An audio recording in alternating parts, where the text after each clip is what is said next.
This week, I worked as election judge at my local polling place in downtown Chicago. I was focused on making sure that everything was going smoothly and efficiently, but instead, it seemed to be just a series of endless crises. Our Dominion voting machine crashed on three separate occasions. One of our judges informed us that he had to leave early for a funeral. And at the end of the night, we had to jam extra ballots through the ballot scanner. On numerous occasions during the day, the other judges mentioned how glad they were that I was there. Not, not because it was all going well, but because I seemed to be calm and offer assurance that everything would be well. I was struck by that because it's been a while since I had the realization that there's often a difference between how we see ourselves and how other people see us. It's the difference between a story and a narrative. Welcome to Illinois Bridging Awareness. I'm Stanley Smith at Illinois Bridging Awareness, where we're holding the space here for whatever is coming next for us here in Illinois, in the nation, and in the world. We're following most of the current conspiracy theories for better or worse. And I was struck last year at the University of Chicago School of Anthropology when they shared that any new thought or breakthrough usually starts on the fringe or as conspiracy. But of course, that doesn't mean that all fringe thought and conspiracy is going to be true. Also, Margaret Mead said that most significant social changes start with just small groups of two or three people, so that the idea of a potent storyline and narratives being put forth by small groups is actually a model for making things happen. I think it's sometimes easy to see or feel that the world is conspiring against us, but we do need to ask ourselves, is this an accurate picture, or are we allowing our negative selves to dominate? Does our negative side have the louder voice? And in all these storylines, this anxiety and frustration, we have to ask ourselves, where are we feeling this in our bodies? Our bodies are usually trying to tell us something. When we carry it around, we can feel it in our shoulders and in our neck and in our back and even in our hips and in our gut. We need to take note of it and feel where it is in our bodies and see if we can release it. We may need to take a step back and sometimes see that there's a difference between the story we're telling ourselves and the narrative that we're actually living. Are we externalizing when maybe we should be looking inside?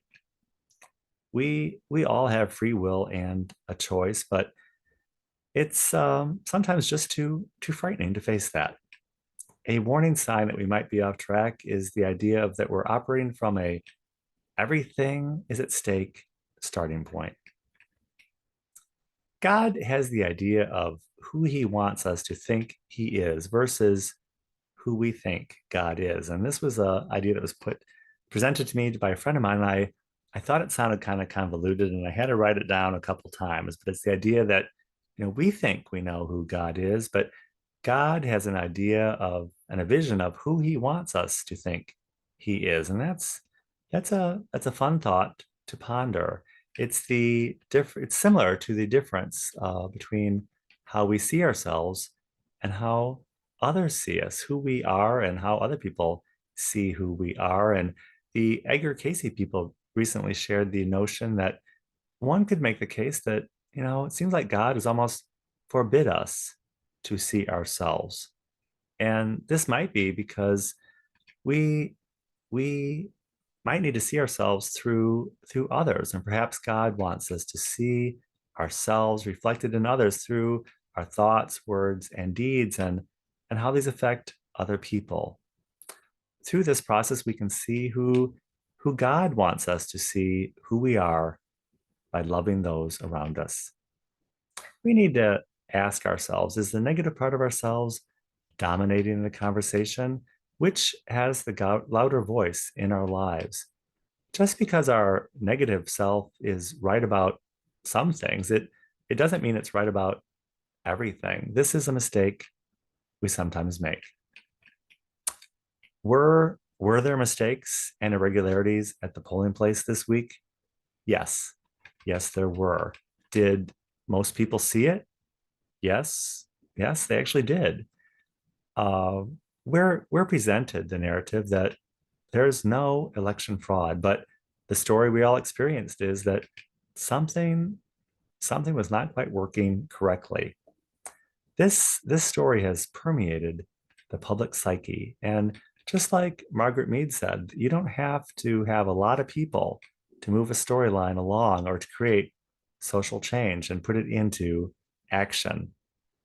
There is change coming to the voting process, to the social discourse, and to governmental processes. It's all coming in this country. We believe in one nation under God, and we must abide by that as our starting point. I think most of us do. Our nation may not be the nation we think it is, but it's the nation that God wants us to think it is. We've discussed the gap between our small conscious selves and our larger super conscious selves. And we've discussed that the gap between those two can sometimes be a place of anxiety and frustration, but it can also be the place of wonder, joy, and imagination. Working at the polling place this week, I was struck by the gap between people's perception of reality and what was really going on. People made sense out of what was going on by creating a narrative of their experience, but it would actually be difficult to explain to them what was actually going on and what the process truly is because few people have context for that conversation. In similar manner, I was struck by the fact that the vast majority of people in this country have simply have no concept of being enslaved by a totalitarian government. It's simply not part of their consciousness. And maybe that's the most hopeful sign we can have that we will never be living in a totalitarian nation because the concept of that is not living in people's imagination. We believe in one nation under God, but more important, God believes in all nations under God. It's the difference between results and consequences.